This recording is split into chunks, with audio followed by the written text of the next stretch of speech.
ಶಾಂತಿ TV YouTube channel subscribe ಮಾಡಿ, bell icon press ಮಾಡಿ.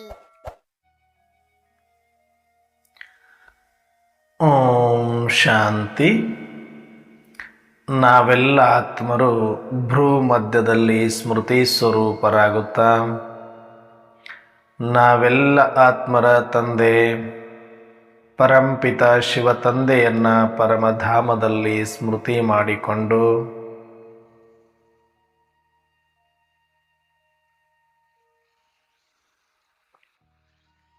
ಪ್ರಜಾಪಿತ ಬ್ರಹ್ಮ ತಂದೆ ಜಗದಂಬಾ ಸರಸ್ವತಿ ಮಮ್ಮ ತಾಯಿಯವರನ್ನ ಸೂಕ್ಷ್ಮವತನದಲ್ಲಿ ಸ್ಮರಿಸಿಕೊಂಡು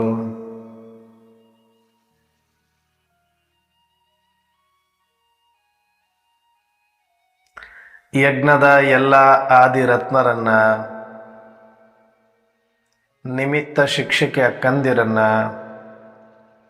ಸಮಸ್ತ ಈಶ್ವರಿಯ ಪರಿವಾರವನ್ನ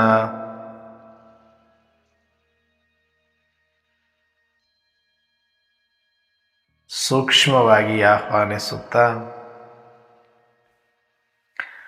ಪ್ರತಿದಿನದಂತೆ ಈ ದಿನವೂ ಸಹ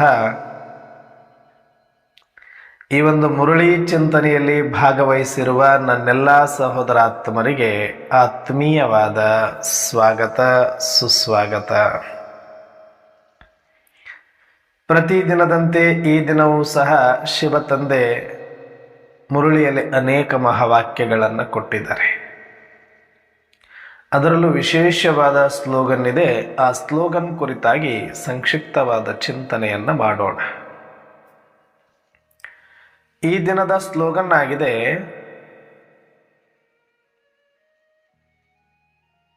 ತಮ್ಮ ಬುದ್ಧಿ ಜೋಳಿಗೆಯಲ್ಲಿ ಪರಮಾತ್ಮನ ಆಶೀರ್ವಾದಗಳನ್ನು ತುಂಬಿಸಿಕೊಳ್ಳುತ್ತೀರೆಂದರೆ ಮಾಯೆಯು ಹತ್ತಿರವೂ ಸಹ ಬರಲು ಸಾಧ್ಯವಿಲ್ಲ. ನಮ್ಮೆಲ್ಲರಿಗೂ ಕೂಡ ಒಂದೇ ಚಿಂತೆ, ಬಾಬಾ ಮಾಯೆ ಹಂಗೆ ಮಾಡ್ತು, ಮಾಯೆ ಹಿಂಗೆ ಮಾಡ್ತು, ಮಾಯೆ ನನಗಷ್ಟು ಕಾಟ ಕೊಡ್ತಾ ಇದೆ, ಮಾಯೆ ನನಗಿಷ್ಟು ಕಾಟ ಕೊಡ್ತಾ ಇದೆ, ಮಾಯೆ ನನಗೆ ತುಂಬ ಪರೀಕ್ಷೆಗಳು ಮಾಡ್ತಾ ಇದೆ ಬಾಬಾ, ಮಾಯೆ ತುಂಬ ವಿಘ್ನ ಆಗ್ತಾ ಇದೆ ಬಾಬಾ ಅಂತ ನಾವು ಪ್ರತಿ ಸಲ ಕಂಪ್ಲೇಂಟ್ ಮಾಯೆ ಮೇಲೆ ಭಗವಂತನಿಗೆ ಕೊಡ್ತಾ ಇದ್ವಿ. ಅದಕ್ಕೆ ಪರಮಾತ್ಮ ಹೇಳ್ತಿದ್ದಾರೆ, ಮಾಯೆ ಅಂಜುವುದು ಒಂದಕ್ಕೆ, ಅದು ಯಾವುದು ಅಂದರೆ ಪರಮಾತ್ಮನ ಆಶೀರ್ವಾದಕ್ಕೆ. ಹಾಗಾಗಿ ಪರಮಾತ್ಮನ ಆಶೀರ್ವಾದವನ್ನು ನಿಮ್ಮ ಬುದ್ಧಿಯ ಜೋಳಿಗೆಯಲ್ಲಿ ತುಂಬಿಸಿಕೊಳ್ಳಿ. ಅಂದರೆ ಹೇಳ್ತಾರಲ್ಲ, ಮನೇಲಿ ಅಪ್ಪ ಅಮ್ಮ ಏನಾದರೂ ಖರ್ಚಿಗೆ ಬರುತ್ತೆ ಪಾಕೆಟಲ್ಲಿ ಇಟ್ಕೊಂಡು ಹೋಗು, ಏನೋ ಆಪತ್ಕಾಲಕ್ಕೆ ನಿನಗೆ ಉಪಯೋಗ ಆಗುತ್ತೆ ಅಂತ ಒಂದಷ್ಟು ದುಡ್ಡು ಕಟ್ಟು ಕಳಿಸ್ತಾರೆ. ಹಾಗೆ ನಿನ್ನ ಜೋಳಿಗೆಯಲ್ಲಿ ಒಂದಷ್ಟು ಪರಮಾತ್ಮನ ಆಶೀರ್ವಾದ ಇಟ್ಕೊ, ನಿನ್ನ ಆಪತ್ತು ಕಾಲಕ್ಕೆ ಬರುತ್ತೆ. ಅರ್ಥಾತ್ ನಿನಗೆ ಆಪತ್ತು ಬರೋದೇ ಇಲ್ಲ. ಯಾಕೆ ಅಂತಂದರೆ ನಿನ್ನ ಜೋಳಿಗೆಯಲ್ಲಿ ಅರ್ಥಾತ್ ಬುದ್ಧಿಯಲ್ಲಿ ಪರಮಾತ್ಮನ ಆಶೀರ್ವಾದ ಜಮಾ ಮಾಡಿಕೊಂಡಿದ್ದೆ, ತುಂಬಿಕೊಂಡಿದ್ದೆ ಅಂತಂದರೆ ಅದನ್ನು ನೋಡಿದ್ರೆ ಮಾಯೆ ಭಯಬಿದ್ದು ಓಡೋಗ್ಬಿಡುತ್ತೆ. ಮಾಯೆಗೂ ಪರಮಾತ್ಮನ ಆಶೀರ್ವಾದಕ್ಕೂ ಆಗೋದಿಲ್ಲ. ನಿಮ್ಮ ಬುದ್ಧಿಯಲ್ಲಿ ಮತ್ತೆ ಬರೀ ನಿಮ್ಮ ಶರೀರದ ಸಂಬಂಧದ ಲೌಕಿಕ ವಿಚಾರ, ವ್ಯರ್ಥ ವಿಚಾರಗಳನ್ನು, ವಿಕಾರಿ ವಿಚಾರಗಳನ್ನು ತುಂಬಿಕೊಂಡಿದ್ರಿ ಅಂದರೆ ಕೊಳಚೆ ಇರೋ ಕಡೆ ಕ್ರಿಮಿಕೀಟಗಳು ಹುಟ್ಟುವಂತೆ ನಿಮ್ಮ ಬುದ್ಧಿಯಲ್ಲಿ ಯಾವಾಗ ಅಶುದ್ಧವಾದ ವಿಚಾರಗಳನ್ನು ತುಂಬಿಕೊಂಡಿರ್ತೀರಿಯೋ, ಅಶುದ್ಧವಾದ ವಿಷಯಗಳನ್ನು ತುಂಬಿಕೊಂಡಿದ್ದೀರೋ, ಮಾಯೆಯನ್ನು ನೀವೇ ತಲೆಯಲ್ಲಿ ಹೊತ್ಕೊಂಡು ಓಡಾಡ್ತಾ ಇದ್ರಿ, ತಲೆ ಮೇಲೆ ಹೊತ್ಕೊಂಡು ಓಡಾಡ್ತಾ ಇದ್ರಿ. ಮತ್ತೆ ಅದು ವಿಘ್ನ ಆಗ್ತದೆ, ಇನ್ನೇನು ಮಾಡುತ್ತೆ? ಒಂದು ಸ್ಪಷ್ಟ ಮಾಡ್ಕೊಳ್ಬೇಕು, ಮಾಯೆ ಎಲ್ಲಿ ಬರುತ್ತೆ ಅಂದರೆ ಎಲ್ಲಿ ಅಶುದ್ಧತೆ ಇದೆ ಅಲ್ಲಿ ಬರುತ್ತೆ. ಇಷ್ಟು ಮಾತ್ರ ಸ್ಪಷ್ಟವಾಗಿ ಅರ್ಥ ಮಾಡ್ಕೊಳ್ಬೇಕು. ಮಾಯೆ ನಿಮ್ಮ ಹತ್ರ ಬರ್ತಾ ಇದೆ, ವಿಘ್ನ ಆಗ್ತಾ ಇದೆ, ನಿಮ್ಮಿಂದ ತಪ್ಪು ಮಾಡಿಸ್ತಾ ಇದೆ ಅಂತಂದ್ರೆ ಫಾಲ್ಟ್ ಮಾಯದ ಅಲ್ವೇ ಅಲ್ಲ. ಮಾಯೆ ತನ್ನ ಧರ್ಮದ ಮೇಲೆ ಯಾವತ್ತೂ ಕೂಡ ನಿಲ್ಲುತ್ತೆ. ಅದು ತನ್ನ ಧರ್ಮವನ್ನ ಬಿಟ್ಟು ಏನನ್ನೂ ಯಾರಿಗೂ ತೊಂದರೆ ಮಾಡೋದೇ ಇಲ್ಲ. ಹೇಗೆ ಪರಮಾತ್ಮನು ಡ್ರಾಮಾದಲ್ಲಿ ಬಂದಿಯಾಗಿದ್ದಾರೋ ಹಾಗೆ ಮಾಯೆಯೂ ಕೂಡ ಡ್ರಾಮಾದಲ್ಲಿ ಬಂದಿಯಾಗಿದೆ. ಏನಣ್ಣವ್ರೇ, ಮಾಯೆ ಸರ್ವವ್ಯಾಪಿ ಅಂತ ಬಾಬರವರೇ ಹೇಳ್ತಾರೆ. ಎಲ್ಲ ಕಡೆ ತುಂಬಿಕೊಂಡಿದೆ ಅಂತ ಹೇಳ್ತಾರೆ. ಅದಕ್ಕೇನು ಡ್ರಾಮಾ ಬಂಧನ ಇದೆ ಅಣ್ಣವ್ರೆ ಅಂದರೆ ಕಂಡೀಷನ್ ಅಪ್ಲೈ. ಈ ಡ್ರಾಮಾದಲ್ಲಿ, ಈ ಸೃಷ್ಟಿಯ ನಾಟಕದಲ್ಲಿ ಸ್ವಯಂ ಸೃಷ್ಟಿಕರ್ತ ಪರಂಪಿತ ಪರಮಾತ್ಮ ಶಿವತಂದೆಗೆ ಡ್ರಾಮಾದ ನಿಯಮ ಅಳವಡಿಕೆ ಆಗುತ್ತೆ ಅಂದರೆ ಮಾಯೆ ಪರಮಾತ್ಮನಿಗಿಂತ ದೊಡ್ಡದೇನ್ರಿ? ಮಾಯೆಗೂ ಕೂಡ ಒಂದಷ್ಟು ನಿಯಮಗಳಿದೆ. ಈ ನಿಯಮಗಳನ್ನು ಅರ್ಥ ಮಾಡ್ಕೊಳ್ದಿರೋ ಕಾರಣ ನಾವೇನು ಮಾಡ್ತಾ ಇದ್ವಿ? ಮಾಯೆಗೆ ಎದುರುಕೊಂಡು ಓಡ್ತಾ ಇದ್ದೀವಿ. ಅವಶ್ಯಕತೆ ಇದೆ. ಯಾರು ಮಾಯೆಯ ಲಿಮಿಟ್ಸನ್ನು, ಬಂಧನಗಳನ್ನು ಅರ್ಥ ಮಾಡ್ಕೊಳ್ತಾರೆ ಅವರಿಗೆ ಮಾಯೆ ಹೆದರುತ್ತೆ.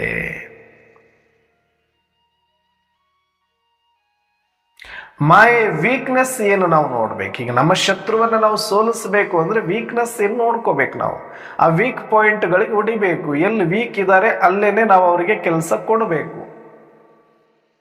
ಆಗ ಅವ್ರು ನಮ್ಮ ತಂಟೆಗೆ ಬರೋದಿಲ್ಲ. ಇದು ಲೋಕಾರೂಢಿಯಾಗಿ ನಮಗೆಲ್ಲರಿಗೂ ತಿಳಿದಿರುವ ವಿಷಯ. ಹಾಗಿದ್ದ ಮೇಲೆ ಪರಮಾತ್ಮನ ವೀಕ್ ಪಾಯಿಂಟ್ ಏನು? ಪರಮಾತ್ಮನನ್ನು ಒಲಿಸ್ಕೊಳ್ಳೋದು ಹೆಂಗೆ ಅಂದರೆ ಪರಮಾತ್ಮ ಕೊಟ್ಟಿರುವ ಶ್ರೀಮತದಂತೆ ನಡೆದು ಬಿಟ್ರೆ ಪರಮಾತ್ಮ ಒಲ್ತಾನೆ. ಇದಕ್ಕೇನು ದೊಡ್ಡ ಪವಾಡ ಮಾಡಬೇಕಾಗಿಲ್ಲ. ಬೆಟ್ಟದಲ್ಲಿ ಹೋಗಿ ಕೂತ್ಕೊಂಡು ವರ್ಷಾನುಗಟ್ಲೆ ತಪಸ್ಸು ಮಾಡಬೇಕಾಗಿಲ್ಲ. ಸಂಸಾರ ಬಿಡಬೇಕಾಗಿಲ್ಲ. ಬಹಳ ದೊಡ್ಡ ಜ್ಞಾನಿ ಆಗಬೇಕಾಗಿಲ್ಲ. ದೊಡ್ಡ ಪಂಡಿತ ಆಗಬೇಕಾಗಿಲ್ಲ. ವಯಸ್ಸಾಗಬೇಕಾಗಿಲ್ಲ. ಇದಕ್ಕೆ ಏನು ಮಾಡಬೇಕು? ಆತ್ಮೀಯವಾದ ಪ್ರೀತಿಯಲ್ಲಿ ಪರಮಾತ್ಮನನ್ನು ಪ್ರೀತಿಸಬೇಕು. ಪರಮಾತ್ಮನನ್ನು ಪ್ರೀತಿಸುವುದು ಅಂತಂದರೆ ಬರೀ ಎಮೋಷನಲ್ ಆಗಿ ಕೂತ್ಕೊಳ್ಳೋದಲ್ಲ. ಪರಮಾತ್ಮ ಕೊಟ್ಟಿರುವ ಜ್ಞಾನದ ಆಧಾರದಂತೆ ನಮ್ಮ ಜೀವನವನ್ನು ರೂಪಿಸಿಕೊಳ್ಳುವುದು. ಇದು ಪರಮಾತ್ಮನ ವೀಕ್ನೆಸ್. ಯಾರು ಪರಮಾತ್ಮ ಕೊಟ್ಟಿರುವ ಶ್ರೀಮತದಂತೆ ಅಚ್ಚುಕಟ್ಟಾಗಿ ನಡೀತಾರೆಯೋ ಅವ್ರ ಜೊತೆಗೇನೆ ಇರಲಿಕ್ಕೆ ಬಂದಿಯಾಗಿದ್ದಾನೆ ಪರಮಾತ್ಮ. ಇದು ಪರಮಾತ್ಮನ ವೀಕ್ನೆಸ್. ನೀವು ಪರಮಾತ್ಮನನ್ನು ಒಲಿಸ್ಕೊಳ್ಬೇಕು ಅಂದರೆ ಅವ್ರು ಕೊಟ್ಟಿರುವ ಶ್ರೀಮತದಂತೆ ಕಣ್ಣು ಮುಚ್ಕೊಂಡು ನಡೆದು ಬಿಡಿ. ಅಲ್ಲಿ ಪ್ರಶ್ನೆನೇ ಬೇಡ. ಯಾಕೆ, ಏನು, ಹೇಗೆ? ಇವತ್ತು ಇಡೀ ಮುರಳಿಯಲ್ಲಿ ಅದೇ ಇದೆ. ಬ್ರಹ್ಮ ಬಾಬರವ್ರು ಹೇಳ್ತಾರೆ ಇದು ಶಿವಬಾಬರವ್ರು ಹೇಳಿದ್ದಲ್ಲ. ಅಂದರೆ ಇದು ಯಾವಾಗ ಪ್ರಾಬ್ಲಮ್ ಆಗ್ತಿತ್ತು ಅಂದರೆ ಸಾಕಾರದಲ್ಲಿ ಬ್ರಹ್ಮರವರಿದ್ದಾಗ, ಬ್ರಹ್ಮಬಾಬರವರಿದ್ದಾಗ, ಶಿವಬಾಬರವರು ಅವ್ರ ಶರೀರದಲ್ಲಿ ಬಂದಾಗ ಮತ್ತು ಅವ್ರ ಶರೀರದಿಂದ ಶಿವಬಾಬಾ ಹೋದ ಮೇಲೆ ಇಡೀ ದಿನ ಬ್ರಹ್ಮನ ಜೊತೆಗೆ ಇರುವಂತಹ ಎಲ್ಲ ಕುಮಾರಿಗಳು, ಎಲ್ಲ ಯಜ್ಞವತ್ಸರು ಯಾವುದೇ ಒಂದು ಯಜ್ಞದ ನಿಯಮವನ್ನು ಬ್ರಹ್ಮಬಾಬರವರು ಹೇಳಿದಾಗ, ಅರೇ ಶಿವಬಾಬರವರು ಹೇಳಿಲ್ವಲ್ಲ, ಬ್ರಹ್ಮಬಾಬಾ ಹೇಳ್ತಿದ್ದಾರೆ ಅಂತ ಕೆಲವರು. ಇನ್ನು ಅವ್ರ ಶರೀರದೊಳಗಡೆ ಶಿವಬಾಬರವರೇ ಬಂದು ಜ್ಞಾನವನ್ನು ಕೊಡಬೇಕಾದ್ರೆ ಅರೇ ಇದು ಮಾತಾಡ್ತಾ ಇರೋದು ಯಾರು? ಶಿವಬಾಬನ ಬ್ರಹ್ಮಬಾಬನ ಎರಡು ಆತ್ಮ ಒಳಗಡೆ ಇದೆ ಅನ್ನುವ ಕನ್ಫ್ಯೂಷನಲ್ಲಿ ಬರ್ತಾ ಇದ್ರೆ ಇದನ್ನು ಮಾಡಬೇಕಾ ಮಾಡಬಾರ್ದು? ನಾವು ಶಿವಬಾಬಾ ಹೇಳಿದ್ರೆ ಮಾತ್ರ ಕೇಳೋದು, ಬ್ರಹ್ಮ ಹೇಳಿದ್ರೆ ಯಾಕೆ ಕೇಳಬೇಕು ಅನ್ನುವಂಥ ಸ್ವಲ್ಪ ಸೂಕ್ಷ್ಮ ಅಹಂಕಾರಗಳು ಕೆಲಸ ಮಾಡ್ತಾ ಇತ್ತು. ಹಾಗಾಗಿ ಶಿವತಂದೆ ಹೇಳಿದ್ರು, ಬ್ರಹ್ಮರವರೇ ಹೇಳಿದ್ರು ಕೂಡ, ನಾನಿಲ್ಲದೆ ಹೇಳಿದ್ರು ಕೂಡ, ಅವ್ರು ಏನೇ ಹೇಳಿದ್ರು ಅದಕ್ಕೆ ನಾನು ಜವಾಬ್ದಾರನಿದ್ದೀನಿ. ಕಣ್ಣು ಮುಚ್ಕೊಂಡು ಮಾಡಿ ನಿಮಗೆ ಪ್ರಾಪ್ತಿ ಇದೆ. ಸರ್ಟಿಫೈಡ್ ಮಾಡಿದರು, ಸೀಲ್ ಹಾಕಿದರು, ಅಥರೈಸ್ಡ್ ಪರ್ಮಿಷನ್ ಇದೆ ಬ್ರಹ್ಮ ತಂದೆಗೆ. ನಾನಿದ್ರು ನಾನಿಲ್ಲ ಅಂದ್ರು, ನನ್ನ ವಿನಃ ನಾನು ಹೇಳಿಲ್ಲ ಅಂದ್ರು ಬ್ರಹ್ಮರವ್ರು ಮಾಡಿರುವ ಶ್ರೀಮತಕ್ಕೂ ನಾನು ಬದ್ಧ. ನೀವು ಅದಕ್ಕೆ ತಕ್ಕಂಗೆ ನಡೆದ್ರೆ ನಿಮಗೆ ಫಲ ಸಿದ್ಧ ಅಂತ ಸ್ಟ್ಯಾಂಪ್ ಹಾಕಿದ್ರು ಶಿವತಂದೆ. ಅಂದರೆ ಕಳ್ಳನಿಗೊಂದು ಪಿಳ್ಳೆನೆವ ಅನ್ನುವಂಗೆ ಇರುವ ಶ್ರೀಮತವನ್ನು ಅಳವಡಿಸಿಕೊಳ್ಳೋದನ್ನು ಬಿಟ್ಟು ಸಂಶಯದಲ್ಲಿ ಬರೋದು ಅಂದರೆ ನಮ್ಮ ಭ್ರಷ್ಟ ಬುದ್ಧಿಯ ಕೆಲಸ, ಅದು ಮಾಯೆಯ ಕೆಲಸ. ಹಾಗಾಗಿ ಸಂಶಯದಲ್ಲಿ ಬರದ ಕಣ್ಣು ಗತ್ತುಕೊಂಡು ನಾವು ಏನು ಪರಮಾತ್ಮ ಕೊಟ್ಟಿದ್ದರೋ ಇಲ್ಲಿಯ ತನಕ ಯಾರ್ಯಾರ್ದೋ ಮಾತು ಕೇಳಿ ಏನೇನೋ ರಥ ನಿಯಮಗಳನ್ನು ಮಾಡಿ ಎಷ್ಟೋ ಜನ್ಮಗಳನ್ನು ಕಳೆದಿದ್ದೀವಿ ಆ ಪರಮಾತ್ಮನಿಗೋಸ್ಕರ. ಈಗ ಸ್ವಯಂ ಶಿವತಂದೆ ಬಂದು ಕೊಡ್ತಾ ಇದ್ದಾರೆ, ನಾನು ಹೇಳದಂತೆ ನಡಿ ಮಗು ಅಂತ ಹೇಳಿ ಪದಮದಷ್ಟು ಭಾಗ್ಯ ಕೊಡ್ತೀನಿ ಅಂದಾಗ ಯಾಕ್ರಿ ಸಂಶಯ ಪಡಬೇಕು? ಯಾಕೆ ಪ್ರಶ್ನೆಯಲ್ಲಿ ಬರಬೇಕು? ಇದು ನಮ್ಮ ಭ್ರಷ್ಟ ಬುದ್ಧಿ, ನಮ್ಮ ಭಾಗ್ಯವನ್ನು ಕಸಿಯುವ ಬುದ್ಧಿ, ಮಾಯೆಯ ಬುದ್ಧಿ. ಮಾಯೆ ನಮಗೆ ಆ ಥರ ಮಾಡಿಸುತ್ತೆ. ಹಾಗಾಗಿ ಈಗ ನಮಗಿರುವ ಶ್ರೀಮತವನ್ನು ಕಣ್ಣಿಗೊತ್ತುಕೊಂಡು ಪ್ರಸಾದವೆಂಬಂತೆ ಯಾರು ಅಚ್ಚುಕಟ್ಟಾಗಿ ಸ್ಥೂಲ ನಿಯಮಗಳನ್ನು ಸೂಕ್ಷ್ಮ ನಿಯಮಗಳನ್ನು ಪಾಲಿಸಿ A to Z ಶ್ರೀಮತದಂತೆ ತಮ್ಮ ಜೀವನವನ್ನು ಯಾರು ಕಟ್ಟಿಕೊಳ್ತಾರೆಯೋ ಆ ಮಗುವಿಗೆ ಪರಮಾತ್ಮನ ಆಶೀರ್ವಾದ ಸದಾ ಕಾಲಕ್ಕಾಗಿ ಇರುತ್ತೆ. ಆಶೀರ್ವಾದ ಕೊಡಲಿಕ್ಕೆ ಪರಮಾತ್ಮ ಬಂದಿಯಾಗಿದ್ದಾರೆ. ಪರಮಾತ್ಮನನ್ನು ಒಲಿಸಿಕೊಳ್ಳುವ ವಿಧಾನ ಅಂದ್ರೇನೆ ಶ್ರೀಮತದಂತೆ ನಡೆಯುವುದು. ಸ್ಥೂಲ ಶ್ರೀಮತ ಎಲ್ಲ ಮಾಡ್ಬಿಡ್ತೀವಿ ಅಣ್ಣವ್ರೇ. ಇದಕ್ಕೆ ಪರಮಾತ್ಮನ ಆಶೀರ್ವಾದ 5 ಮಾರ್ಕ್ಸ್. 100 ಮಾರ್ಕ್ಸಲ್ಲಿ ಎಷ್ಟು ಸ್ಥೂಲ ಶ್ರೀಮತಕ್ಕೆ? 5 ಮಾರ್ಕ್ಸ್ ಬೇಡ, 10 ಮಾರ್ಕ್ಸ್ ಕೊಟ್ಟು ಬಿಡೋಣ. ಯಾಕಂದರೆ ಕೆಲವರಿಗೆ ಅದು ಕಷ್ಟ ಇರುತ್ತೆ. ಆರಂಭದಲ್ಲಿ 10 ಮಾರ್ಕ್ಸ್ ಸ್ಥೂಲ ಶ್ರೀಮತಕ್ಕೆ ಇರುತ್ತೆ. ಸೂಕ್ಷ್ಮ ಶ್ರೀಮತಕ್ಕೆ 30 ಮಾರ್ಕ್ಸ್. 30 ಮಾರ್ಕ್ಸ್. ಸೂಕ್ಷ್ಮ ಶ್ರೀಮತ ಅಂದ್ರೇನು, ಸ್ಥೂಲ ಶ್ರೀಮತ ಅಂದ್ರೇನು ನೋಡೋಣ. 10 ಮಾರ್ಕ್ಸ್. ಸೂಕ್ಷ್ಮ ಶ್ರೀಮತಕ್ಕೆ 30 ಮಾರ್ಕ್ಸ್. ಟೋಟಲ್ ಎಷ್ಟಾಯಿತು? 40 ಆಯಿತು. ಇನ್ನು ನಿರಾಕಾರ ಶ್ರೀಮತಕ್ಕೆ 60 ಮಾರ್ಕ್ಸ್. ಏನಣ್ಣವ್ರೆ ಇದೆಲ್ಲಿಂದ ತಂದುಬಿಟ್ರಿ ನೀವು? ನಮಗೆ ಅಕ್ಕವ್ರು ಹೇಳೇ ಇಲ್ಲ ಅಣ್ಣವ್ರೆ. ಇದನ್ನ ಯಾವ ಮುರಳಿಯಲ್ಲಿ ಬಂದಿದೆ ಅಣ್ಣವ್ರೆ? ಅಕ್ಕವರೇ, ಇದು ಯಾವ ಮುರಳಿಯಲ್ಲೂ ಬಂದಿಲ್ಲ ಅಂತ ಅನ್ನೋಂಗಿಲ್ಲ, ಎಲ್ಲ ಮುರಳಿಯಲ್ಲೂ ಬಂದಿದೆ. ನಿಮ್ಮ ಅಕ್ಕವ್ರು ಹೇಳಿಲ್ಲ ಅಂತಲ್ಲ, ಪ್ರತಿದಿನ ಹೇಳ್ತಾರೆ. ಆದರೆ ನಿಮ್ಮ ಕಿವಿ ಒಳಗಡೆ ಹೋಗ್ಲಿಕ್ಕೆ ಮಾಯೆ ಬಿಡಬೇಕಲ್ಲ ಅಣ್ಣವ್ರೆ. ನಾವು ಸ್ಥೂಲ ಶ್ರೀಮತ ಅಚ್ಚುಕಟ್ಟಾಗಿ ಪಾಲಿಸ್ತೀವಿ ಅಣ್ಣವ್ರೆ. 10 ಮಾರ್ಕ್ಸ್ ಪಕ್ಕ ಸಿಗುತ್ತೆ, ನೋ ಪ್ರಾಬ್ಲಮ್. ಪಾಸ್ ಆಗ್ತೀರಾ? ಖಂಡಿತ ಇಲ್ಲ. ಸೂಕ್ಷ್ಮ ಶ್ರೀಮತ ಕಂಪಲ್ಸರಿ ಅಣ್ಣವ್ರೆ, ಸೂಕ್ಷ್ಮ ಶ್ರೀಮತ ಪಾಲಿಸ್ತೀನಿ. ಆದರೆ ನಿರಾಕಾರ ಶ್ರೀಮತ ನನಗೆ ಗೊತ್ತಿಲ್ಲ ಅಣ್ಣವ್ರೆ ಅಂದ್ರೂ ಜಸ್ಟ್ ಪಾಸ್ ಆಗ್ಬೋದು, 40 ಮಾರ್ಕ್ಸ್. ಸ್ಥೂಲ ಮತ್ತು ಸೂಕ್ಷ್ಮ ನಿರಾಕಾರ ನಿಮಗೆ ಗೊತ್ತೇ ಇಲ್ಲ ಅಂದ್ರೂ ಜಸ್ಟ್ ಪಾಸ್ ಆಗ್ತೀರಿ, ತೊಂದರೆ ಇಲ್ಲ. ಹಂಗಂದ್ರೆ ಏನಣ್ಣವ್ರೆ ಸ್ಥೂಲ ಶ್ರೀಮತ ಅಂದರೆ? ಬೆಳಿಗ್ಗೆ ಎದ್ದಾಗಿನಿಂದ ಅಂದ್ರೆ ಮತ್ತೆ 8 ಗಂಟೆ 9 ಗಂಟೆಗೆ ಎದ್ದಾಗಿನಿಂದ ಅಲ್ಲ, ಅಮೃತ ವೇಳೆ 3:30 ಮ್ಯಾಕ್ಸಿಮಮ್. ನಾನು ಹೇಳ್ತಾ ಇರೋದು ಮಿನಿಮಮ್ ಅಲ್ಲದು, ಮ್ಯಾಕ್ಸಿಮಮ್ 3:30ಗೆ ಪ್ರತಿಯೊಬ್ಬ ಬ್ರಹ್ಮಕುಮಾರಿಯರು ಎಚ್ಚರ ಆಗಬೇಕು, ನೆಪ ಇಲ್ಲದೆ. 3:30ಗೆ ಎದ್ದಾಗಿನಿಂದ ರಾತ್ರಿ ಮಲಗುವ ತನಕ ಅಂದ್ರೆ 12-1 ಗಂಟೆಗೆಲ್ಲ 9:30 ಮ್ಯಾಕ್ಸಿಮಮ್ 10 ಗಂಟೆಗೆ ಕ್ಲೋಸ್ ಆಗಬೇಕು. ನಮ್ದೆಲ್ಲ ಆಲ್ಮೋಸ್ಟ್ BKಗಳಿಗೆ ನಮ್ಗೆ 9-9:30 ಕ್ಲೋಸ್ ಆಗಬೇಕು. 9 ಗಂಟೆಗೆ ಬೆಡ್ ಮೇಲೆ ಇದ್ದು ಬಿಡ್ಬೇಕು ನಾವು. ಅವಾಗಲೇ ಫ್ರೆಶ್ ಆಗಿ ಬೆಳಗ್ಗೆ ಮತ್ತೆ ಯೋಗ ಮಾಡಲಿಕ್ಕೆ ಆಗತ್ತೆ. ಇವಾಗ ಮಿಡ್ನೈಟ್ವರೆಗೂ ಎದ್ದು ಬಿಟ್ಟು ಬೆಳಗ್ಗೆ ಅಮೃತ ವೇಳೆ ಮಾಡ್ತೀನಿ, ಸುಮ್ಮನೆ ಫಾರ್ಮಾಲಿಟಿ ಆಗತ್ತೆ, ಅದು ಲೆಕ್ಕಕ್ಕೆ ಬರೋದು. 10 ಮಾರ್ಕ್ಸು ಕೂಡ ಸಿಗಲ್ಲ ಅವಾಗ. ಅಂದರೆ ಬೆಳಿಗ್ಗೆ ಅಮೃತ ವೇಳೆ ಎದ್ದೇಳೋದು, ಯೋಗ ಮಾಡೋದು, ಪ್ರತಿನಿತ್ಯ ಮುರಳಿ ಕ್ಲಾಸನ್ನು ಕೇಳೋದು, ಟ್ರಾಫಿಕ್ ಕಂಟ್ರೋಲನ್ನು ಫಾಲೋ ಮಾಡೋದು, ಆಹಾರ ಪಾನೀಯ ನಿಯಮಗಳನ್ನು ಪಾಲಿಸೋದು, ಕೂಡ್ತಾ ಹೇಳ್ತಾ ಓಡಾಡ್ತಾ ಆತ್ಮಿಕ ಅಭ್ಯಾಸ ಡ್ರಿಲ್ಲನ್ನು ಮಾಡ್ತಾ ಇರೋದು, ನುಮಾಶಾಮ ಯೋಗ ಮಾಡೋದು, ಮನಸ ಕರ್ಮಣ ಸೇವೆಯಲ್ಲಿ ಸಹಯೋಗಿಯಾಗೋದು, ಚಾರ್ಟನ್ನು ಇಡೋದು, ಗುಡ್ ನೈಟ್ ಹೇಳೋದು, ಪ್ರತಿಯೊಂದು ಇದು ಸ್ಥೂಲ ಶ್ರೀಮತ. ಸ್ಥೂಲ ಇದು, ಇಷ್ಟು ಮಾಡಿದ್ರೆ ಸ್ಥೂಲ. 10 ಮಾರ್ಕ್ಸ್. ಇನ್ನು ಸೂಕ್ಷ್ಮ ಶ್ರೀಮತ ಏನು?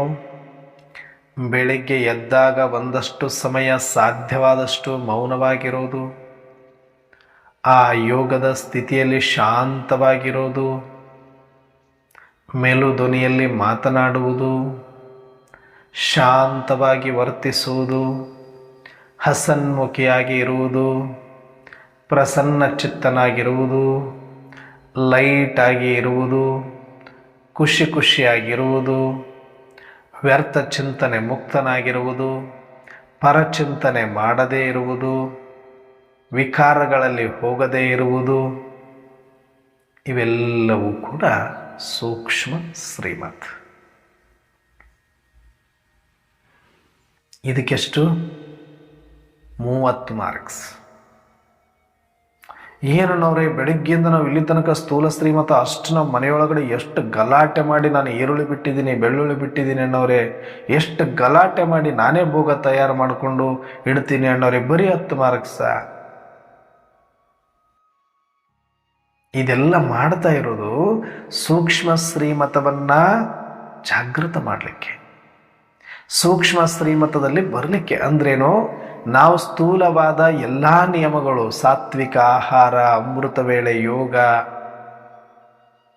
ಎಕ್ಸರ್ಸೈಸ್, ಡ್ರಿಲ್ ಅವೆಲ್ಲ ಮಾಡ್ತಾ ಇರೋದು ಏನಕ್ಕೆ ಅಂದರೆ, ನಾನು ಶಾಂತವಾಗಿರಲಿಕ್ಕೆ, ಪ್ರಸನ್ನವಾಗಿರಲಿಕ್ಕೆ, ಖುಷಿಯಾಗಿರಲಿಕ್ಕೆ, ವ್ಯರ್ಥಮುಕ್ತನಾಗಲಿಕ್ಕೆ, ಪರಚಿಂತನೆ ಬಿಡಲಿಕ್ಕೆ, ದೃಷ್ಟಿ ಬಿಡಲಿಕ್ಕೆ, ಇವೆಲ್ಲವೂ ಕೂಡ ಸಹಕಾರಿಯಾಗತ್ತೆ. ಆದರೆ ಮಾಡಬೇಕಾಗಿರೋದೇನು? ಸೂಕ್ಷ್ಮ ಶ್ರೀಮತದಂತೆ ಇರಲಿಕ್ಕೆ ಸ್ಥೂಲ ಶ್ರೀಮತ ಸಪೋರ್ಟಿವ್.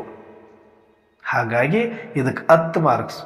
ಎಲ್ಲ ನಿಯಮಗಳನ್ನು ಪಾಲಿಸಿ ಕೋಪದಲ್ಲೇ ಇದ್ದರೆ, ದಡಬಡ ಅಂತ ಮಾಡಿದ್ರೆ, ಸುಮ್ಮನೆ ಇದು ಸಂಪ್ರದಾಯ ಥರ ಅಮೃತ ವೇಳೆ ಯೋಗ ಮಾಡೋದು, ಮುಗುತ್ತಿದ್ದಂಗೆ ಜೋರು ಮಾತಾಡೋದು, ಕೋಪ ಮಾಡ್ಕೊಳ್ಳೋದು, ಪರಚಿಂತನೆಯಲ್ಲಿ ಹೋಗೋದು, ಅವ್ರಿಗೆ ಫೋನ್ ಹೊಡಿ, ಇವ್ರಿಗೆ ಫೋನ್ ಹೊಡಿ, ಅವ್ರಂಗಂತೆ ಇವ್ರಿಂಗಂತೆ, ಅದಂಗಾಯ್ತು ಹಿಂಗಾಯ್ತು, ಭಯದಲ್ಲಿ ಬರೋದು, ದುಃಖದಲ್ಲಿ ಬರೋದು, ಅಳೋದು, ಕರೆಯೋದು, ಇದನ್ನು ಮಾಡ್ಕೊಂಡು ಕೂತ್ಕೊಂಡ್ಬಿಟ್ರಿ ಅಂದರೆ ಎಲ್ಲಿ ಬರಬೇಕು ನಿಮಗೆ ಮಾರ್ಕ್ಸ್? ಸೂಕ್ಷ್ಮವಾದ ಧಾರಣೆಗಳು ಇಲ್ಲದ ಸ್ಥೂಲ ಶ್ರೀಮತ ಅಥವಾ ಸ್ಥೂಲ ಧಾರಣೆ ವ್ಯರ್ಥ ಆಗತ್ತೆ. ಇದನ್ನ ಅರ್ಥ ಮಾಡ್ಕೊಳ್ಳದಿರೋ ಬರೀ ಸ್ಥೂಲ ಧಾರಣೆ ಮಾಡಿದ್ರೆ ಏನು ಪ್ರಯೋಜನಕ್ಕೆ ಬಂತು? A for apple, B for bat ಅಂತ ಚಿಕ್ಕ ಮಕ್ಕಳ ತರ ಆಗೋಗ್ಬಿಡುತ್ತೆ ಅಷ್ಟೇ ಜೀವನ. ನಾವು ಜ್ಞಾನಿ ಮಕ್ಕಳಿದ್ದೀವಿ, ತ್ರಿಕಾಲದರ್ಶಿಗಳಿದ್ದೀವಿ, ತ್ರಿನೇತ್ರಿ ಇದ್ದೀವಿ. ನಾವೇನೋ LKG UKG ಮಕ್ಕಳಲ್ಲ, ನಾವು KG ಮಕ್ಕಳಲ್ಲ, ನಾವು PG ಮಕ್ಕಳು. ಅದಕ್ಕೆ ತಕ್ಕಂಗೆ ಇರಬೇಕಲ್ಲ ನಮ್ಮ ಪುರುಷಾರ್ಥ, ಅದಕ್ಕೆ ತಕ್ಕಂಗೆ ಇರಬೇಕಲ್ಲ ನಮ್ಮ ಹೋಮ್ವರ್ಕು, ಅಷ್ಟ ಹಾರ್ಡ್ ವರ್ಕೇ ಆಗ್ಬೇಕಲ್ಲ. ಅದು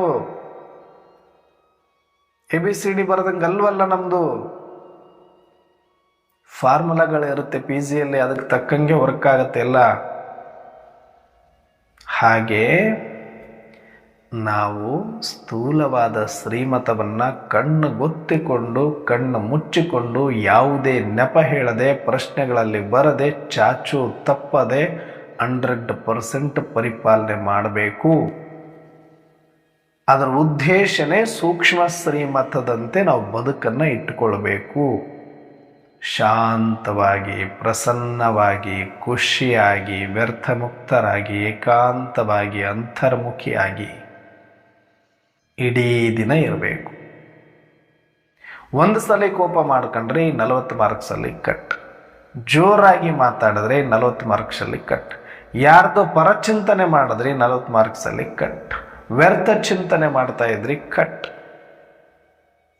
ದುಃಖದಲ್ಲಿ ಬಂದ್ರು ಕಟ್, ಭಯದಲ್ಲಿ ಬಂದ್ರು ಕಟ್. ಇದು ಬ್ರಾಹ್ಮಣ ಮಕ್ಕಳ ಜೀವನ ಶೈಲಿ ಅಲ್ಲ. ಬ್ರಾಹ್ಮಣ ಮಕ್ಕಳು, ಬ್ರಹ್ಮನ ಸಂತಾನರು, ಶಿವಪುತ್ರರು, ಶಿವಶಕ್ತಿಯರಂದ್ರೆ ಹೆಂಗಿರಬೇಕು? ತ್ರಿಕಾಲಜ್ಞಾನಿ, ತ್ರಿನೇತ್ರಿ, ತ್ರಿಮೂರ್ತಿ, ಪ್ರಸನ್ನ ಚಿತ್ತ, ಕೃಷ್ಣಶೀಪ್, ಶಾಂತಿಯ ಕುಂಜ್. ನೋಡಿದ್ರೆ ಸಾಕ್ಷಾತ್ ಚೈತನ್ಯ ದೇವತೆ ಓಡಾಡ್ತಿದ್ದಾರೆ ಅಂತ ಅನಿಸ್ಬೇಕು. ಆ ರೀತಿ ನಮ್ಮ ಜೀವನ ವಿಕಾರಗಳ ಸೋಂಕಿಲ್ಲದಂತೆ, ವಿಷಯಾಸಕ್ತ ಮುಕ್ತರಾಗಿ, ನಿರಾಕಾರಿಗಳಾಗಿ, ನಿರ್ವಿಕಾರಿಗಳಾಗಿ, ನಿರಹಂಕಾರಿಗಳಾಗಿ ಪವಿತ್ರವಾದ ಜೀವನವನ್ನು ಮಾಡಬೇಕು. ಇದು ಸೂಕ್ಷ್ಮ ಶ್ರೀಮತ್. ನೋಡ್ಕೊಳ್ಳಿ. ಇನ್ನು ನಿರಾಕಾರ ಶ್ರೀಮತ್ ಯಾವುದಣ್ಣವ್ರೆ? ಇದು 60 ಮಾರ್ಕ್ಸ್. ಇದಕ್ಕೆ ಈ ಶರೀರದಲ್ಲಿ ನಿರಾಕಾರವಾಗಿರುವ ಆತ್ಮಕ್ಕೆ ಒಂದೇ ಒಂದು ಶ್ರೀಮತ ಕೊಟ್ಟಿದ್ದಾರೆ ಪರಮಾತ್ಮ. ಅದು ಯಾವುದು? ಸದಾ ಸ್ಮೃತಿ ಸ್ವರೂಪ ಭವ. ಸದಾ ಸ್ಮೃತಿ ಸ್ವरूप भव, अर्थात अपने को आत्मा समझ मुझे बाप को याद करो. ನಿಮ್ಮನ್ನ ನೀವು ಈ ಜೀವಕೋಶಗಳಿಂದ ಆಗಿರುವ ಜಡ ಶರೀರ ಅಲ್ಲ ಮಕ್ಕಳೇ. ಈ ಜಡ ಶರೀರದ ಕೋಟ್ಯಾಂತರ ಮಿಲಿಯನ್ ಜೀವಕೋಶಗಳ ಮಧ್ಯೆ ಇರುವ, ಈ ಜಡ ಜೀವಕೋಶಗಳ ಮಧ್ಯೆ ಇರುವ ಚೈತನ್ಯ ಅವಿನಾಶಿ ಆತ್ಮ ಜ್ಯೋತಿ ನೀನು ಅನ್ನುವಂಥ ಸ್ಮೃತಿಯನ್ನು ಕೊಟ್ಟಿದ್ದಾರೆ. ಅದು ಇಡೀ ದಿನ ಈ ಭ್ರುಕುಟಿಯ ಮಧ್ಯದಲ್ಲಿ ನಾನೊಂದು ಚೈತನ್ಯ ಜ್ಯೋತಿ, ಚೈತನ್ಯ ಡೈಮಂಡ್ ಹಾಗೆ ಹೊಳಿತಾ ಇದ್ದೀನಿ ಅನ್ನುವ ಆತ್ಮದ ಸ್ಮೃತಿ, ನನ್ನ ಮೂಲ ಸ್ವರೂಪದ ಸ್ಮೃತಿಯಲ್ಲಿ ನಾನು ಬರಬೇಕು. ಅದೇ ಸ್ಮೃತಿಯಲ್ಲಿ ಸದಾ ಕಾಲ ಇರಬೇಕು.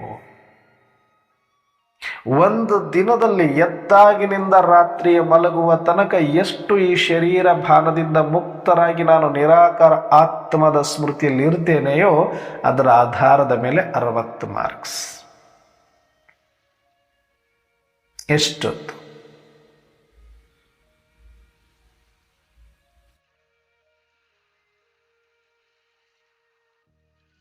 ನೀವು 1 ಗಂಟೆ ಸ್ಮೃತಿ ಸ್ವರೂಪರಾದ್ರೆ 3 ಮಾರ್ಕ್ಸ್. 24 ಗಂಟೆಗೆ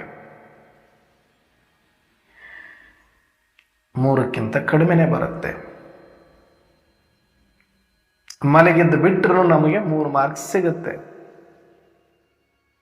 ಆದರೆ ಸ್ಮೃತಿ ಸ್ವರೂಪದಲ್ಲೇ ಎದ್ದೇಳಬೇಕು, ಮಲಗುವಾಗಲೂ ಸ್ಮೃತಿ ಸ್ವರೂಪದಲ್ಲೇ ಮಲಗಬೇಕು.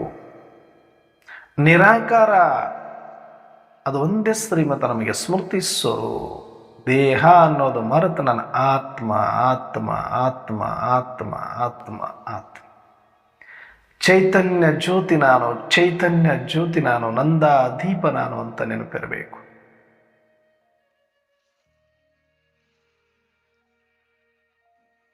ಇದಕ್ಕೆ 60 ಮಾರ್ಕ್ಸ್.